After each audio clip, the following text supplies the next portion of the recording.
এই তো আমার লইটা মাছ, এখন এগুলাকে সব মেখে নিব।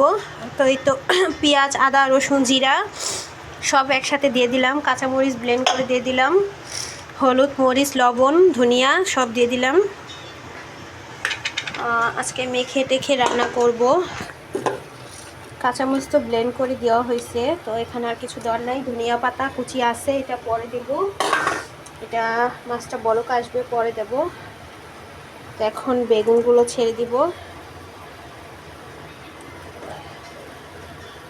কালকে একটা রেসিপি দেখছিলাম, তো লটিয়া মাছ এভাবে বেগুন দিয়ে হাতে মেখে রান্না করে, তো মাশাআল্লাহ খুব সুন্দর হয়েছিল রান্নাটা।